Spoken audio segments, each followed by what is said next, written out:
ಅಂತೂ ಇಂತೂ ನಮ್ಮ ಆರ್ ವಿನ್ ಆಯಿತು. ನನಗಂತೂ ಬೆಳಗ್ಗೆಯಿಂದ ಬರೀ ಗುಡ್ ವೈಬ್ಸ್ ಮಗ. ಇವತ್ತಿನ ಮ್ಯಾಚ್ CSK ವರ್ಸಸ್ GT ಇವತ್ತು ಆಗ್ತಾ ಇರೋದು ಚಿದಂಬರಂ ಸ್ಟೇಡಿಯಂ ಚೆನ್ನೈಯಲ್ಲಿ. ಇಲ್ಲಿ ಎವರೇಜ್ ಸ್ಕೋರ್ ಬಂದುಬಿಟ್ಟು 168 ಇದೆ.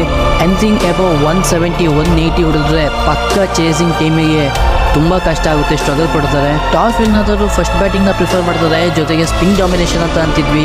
ಆದರೆ ಈ ಪಿಚ್ ಏನು ಬಿಹೇವ್ ಮಾಡ್ತಾ ಇದೆ ಮಗ. Last match CSK spinners 1 wicket ತೆಗಿಬಾರ್ದ. ಎರಡು ಟೀಮ್ ಅವರು ಸೇಮ್ ಕಾಂಬಿನೇಷನ್ನ ಇಳಿಸ್ತಾರೆ. ಪತಿರನ್ನ CSK ಸ್ಕ್ವಾಡಿಗೆ ಜಾಯ್ನ್ ಆಗೋರೆ. ಬಟ್ ಸ್ಟಿಲ್ ಮುಸ್ತಫಿಜರ್ ರೆಹಮಾನ್ ಜೊತೆಗೆ ಹೋಗ್ತಾರೆ. ಇವರಿಬ್ರು 5 ಸಲ ಮುಖಾಮುಖಿಯಾಗಿದ್ದಾರೆ. ಅದರಲ್ಲಿ GT 3 ಸಲ ಗೆದ್ದರೆ CSK 2 ಸಲ ಗೆದ್ದಿದೆ. ಅದರಲ್ಲೂ CSK ಅವರ ಬ್ಯಾಟಿಂಗ್ ಡೆಪ್ತ್ ಅಂತೂ ಸಿಕ್ಕಾಪಟ್ಟೆ ಇದೆ. ಬೌಲಿಂಗ್ ಅಲ್ಲಿ GT ಮಸ್ತಾಗಿ ಕಾಣ್ತಾ ಇದೆ. ನನ್ನ ಪ್ರಕಾರ ಇವತ್ತಿನ ಪ್ರಿಡಿಕ್ಷನ್ ಮಗ CSK ವಿನ್ ಆಗ್ಬೋದು ಅಂತ ಅನ್ನಿಸ್ತಾ ಇದೆ. ಗೊತ್ತಿಲ್ಲ ಏನಾಗುತ್ತೆ ಅಂತ. ಹೋಮ್ ಅಡ್ವಾಂಟೇಜ್ನ ಯೂಸ್ ಮಾಡ್ಕೊತಾರೆ ಅಂದ್ಕೊತೀನಿ. ಜೊತೆಗೆ ಟೀಮ್ ಕೂಡ ಸಖತ್ ಬ್ಯಾಲೆನ್ಸ್ ಆಗಿದೆ. ಅದಕ್ಕೆ ನಾನು CSK ಕಡೆ ಇವತ್ತು ಹೋಗ್ತಾ ಇದ್ದೀನಿ ಮಗ. ಅಷ್ಟೇ. ನಿಮಗೇನು ಅನ್ಸುತ್ತೆ?